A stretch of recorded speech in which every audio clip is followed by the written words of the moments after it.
কাজ করেছে, কিন্তু 2024 সালে তিনি গঠন করেন আমরা বিএনপি পরিবার। তখন থেকে একটি প্রাতিষ্ঠানিক রূপ নিয়েছে।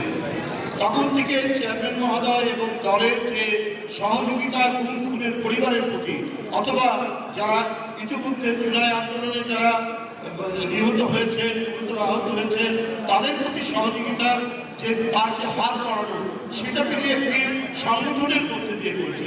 এবং আমি যতটুকু জানি এই সংগঠনের যারা নেতৃত্বে আছেন, আতিকুর রহমান রুম্মন এবং মিঠু, কৃষিবিদ মিঠু, তারা দিনরাত পরিশ্রম করে যখন যে মুহূর্তে যে অবস্থায় যে ঘটনা শুনেছেন সেইখানে তারা ছুটে গেছে।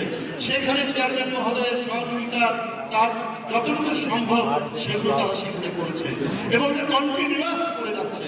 আগেও যেমন তিনি নানাভাবে করেছেন, যেটা হয়তো আমরা অনেকেই জানতাম না, কেউ কেউ জানতেন যাদেরকে তিনি করেছেন, কিন্তু এখন তিনি এই সংগঠনটির মধ্যে দিয়ে করেছেন, তারা আজকে সংগঠন করেছে। আমি আপনাদের সাথে প্রতিশ্রুতি দিচ্ছি এবং বলছি, এই অনুষ্ঠান বিশুদ্ধ থাকবে যতদিন পর্যন্ত আমাদের গণতন্ত্র আরো নিশ্চিত হবে এবং যতদিন পর্যন্ত আমাদের গণতন্ত্র, স্বাধীনতা, সার্বভৌমত্ব প্রতিষ্ঠিত থাকবে, ততদিন পর্যন্ত আপনাদের যে অবদান, আপনার সন্তানের যে অবদান, আপনার সন্তানের যে হারিয়ে যাওয়া, আপনার সন্তানের রক্তাক্ত লাশ যেখানে দাফন করা হয়েছে, তাদেরকে বাদ দিয়ে, তাদেরকে দূরে রেখে আর কোনো অর্জন হতে পারে না, আর কোনো কিছু হতে পারে না, কোনো কাজ হতে পারে না। যে সরকার গঠিত হবে, যদি জনগণের শুভেচ্ছায় সমর্থনে বিএনপি সরকার গঠন করে, তাহলে এই সমস্ত পরিবারকে অগ্রাধিকার দিয়ে তাদের সামগ্রিকভাবে পুনর্বাসন থেকে শুরু করে তাদের সামাজিকভাবে তাদের প্রতিষ্ঠা এবং মূল্যায়ন, যেটির কথা বারবার ভারপ্রাপ্ত চেয়ারম্যান যারা তারেক রহমান করেছে, সেইটা তিনি বাস্তবায়ন দেখেছি।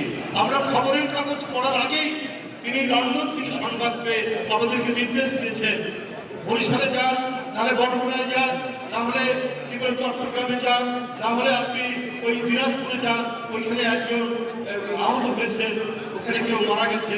তখন আমরা সেখানে ছুটে গেছি।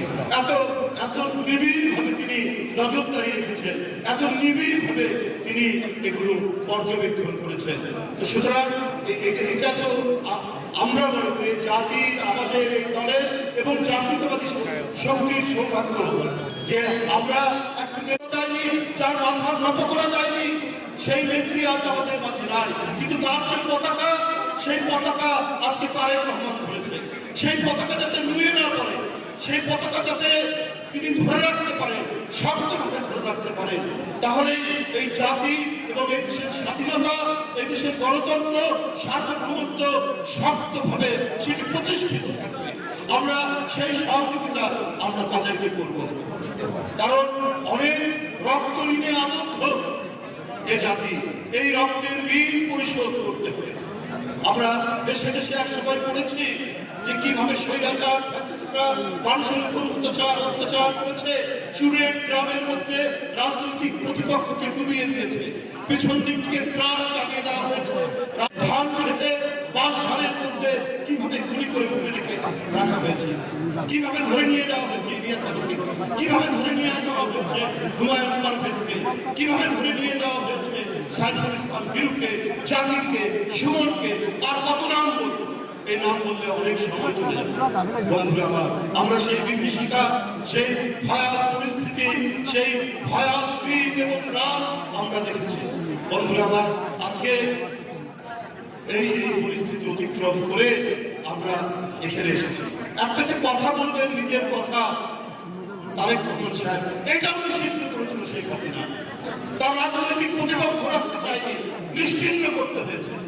দেশের দিকে একটা ভগ্ন স্তূপে দিয়েই তো আপনারা এই দলকে, এই দেশকে এগিয়ে দিয়েছে গণতন্ত্রের পথে। আজকে যতটুকু মুক্তির শ্বাস পেয়েছি 5ই আগস্টের পর থেকে, এটা তো আপনাদের সন্তানদের অবদান, আপনাদের সন্তানের সেই রক্তমাখা সার, সেই সাথী আমাদের আজকে প্রাণের কথাতে আমাদেরকে উদ্বুদ্ধ করে, আমাদেরকে প্রেরণা, আমাদেরকে সামনে থেকে এগিয়ে যায়। আমরা তারেক রহমানের নেতৃত্বে আমরা সেই পথে, সেই গন্তব্যে যে শব্দের কথা এবং যে পরিকল্পনার কথা বলেছে, আমরা সেইটি বাস্তবায়নের জন্য আমরা সবাইকে নিয়ে যে সুন্দর বাংলাদেশ তার নেতৃত্ব গঠিত হবে। আমরা সেই প্রত্যয় নিয়ে আমরা এগিয়ে যাব। আপনাদের সবাইকে আমি আন্তরিক শুভেচ্ছা জানাচ্ছি।